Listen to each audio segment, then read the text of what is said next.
আপনাদের প্রত্যেককে ওয়েলকাম বাংলার খবর অফিসিয়াল ইউটিউব চ্যানেলে। তো আপনারা জানেন যে ইতিমধ্যে এসআইআরের সাপ্লিমেন্টারি প্রথম পর্যায়ের লিস্ট প্রকাশিত হয়ে গিয়েছে।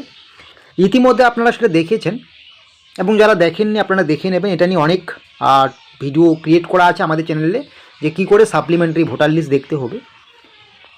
তো এই মুহূর্তে আপনারা কিন্তু অনেকেই সাপ্লিমেন্টারি ভোটার লিস্ট দেখতে পাচ্ছেন না। অন্যান্য বুথের বা অন্যান্য জায়গার অন্যান্য ডিস্ট্রিক্ট জেলার দেখা যাচ্ছে, কিন্তু আপনার বুথের দেখা যাচ্ছে না। তো কেন দেখা যাচ্ছে না, নাকি আপনার সাপ্লিমেন্টারি লিস্টে নাম উঠলো না, সমস্ত কিছুই আমি আপনাদেরকে বুঝিয়ে বলছি।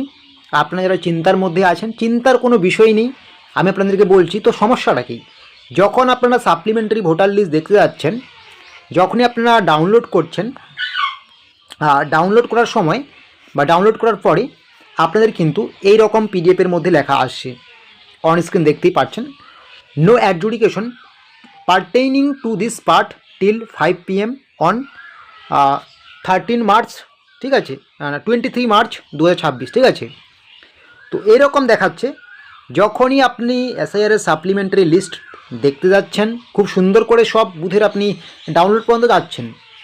ডাউনলোডের পরে যখনই পিডিএফটা আপনি ওপেন করছেন, পিডিএফের মধ্যে এই লেখাটাই আসছে সবার আগে, কোনো কিছু নেই, কোনো তথ্য নেই পিডিএফে, কোনো ডাটা নেই পিডিএফে, শুধুমাত্র একটাই লেখা, no adjudication pertaining to this part till 5 PM দিয়ে একটা ডেট, বা এইটা অন্য ডেট বা অন্য টাইমও থাকতে পারে কারো কারো ক্ষেত্রে, ঠিক আছে।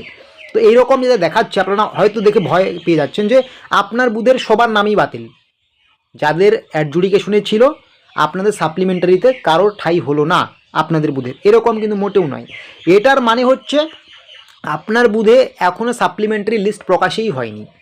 আপনারা যারা আপনার বুথের আন্ডার অ্যাডজুডিকেশনে ছিলেন, বিচারাধীন অবস্থায় রয়েছেন, আপনাদের যাচাই বাছাই কাজটাই এখনও সম্পূর্ণ হয়নি। তাই প্রথম পর্যায়ে যে সাপ্লিমেন্টারি লিস্ট 23 তারিখ, যেটা বিকেল 5টার দিকে প্রকাশিত হয়েছে, সেখানে আপনার নাম নেই। 5টা পর্যন্ত আপনার নাম ছিল না। পরবর্তীতে যখন সাপ্লিমেন্টারি 1, 2, 3 এভাবে পরপর লিস্ট প্রকাশিত হবে, সেই সাপ্লিমেন্টারি লিস্টে কিন্তু অবশ্যই আপনার বুথের যখন আপনি ডাউনলোড করবেন, সেখানে আপনাদের লিস্টটা দেখতে পারবেন, ঠিক আছে। তো চিন্তার বিষয় নেই। আপনারা অনেকেই চিন্তা করছেন যে সাপ্লিমেন্টারি লিস্টে আমার নাম নেই, আমার কি হবে, আমি বাদ পড়লাম নাকি, এরকম কিন্তু মোটেই নয়। আপনি যখন এসআইআর হিয়ারিংয়ে গিয়েছেন, যদি সমস্ত তথ্য ঠিকঠাক দিয়ে থাকেন, আপনার সমস্যা হওয়ার কোনো কথা নেই। আপনি কিন্তু অবশ্যই সাপ্লিমেন্টারি লিস্টে ঠাঁই পাবেন। তো এটাই ছিল আপডেট, চিন্তার কোনো বিষয় নেই। এই রকম লেখা আসলে বুঝে নেবেন আপনার এলাকার বা আপনার বুথের এখনও বিচার প্রক্রিয়া সম্পূর্ণ হয়নি, বা এখনও যাচাই প্রক্রিয়া সম্পূর্ণ হয়নি, তাই লিস্ট প্রকাশিত হয়নি। খুব শীঘ্রই লিস্ট প্রকাশিত হবে।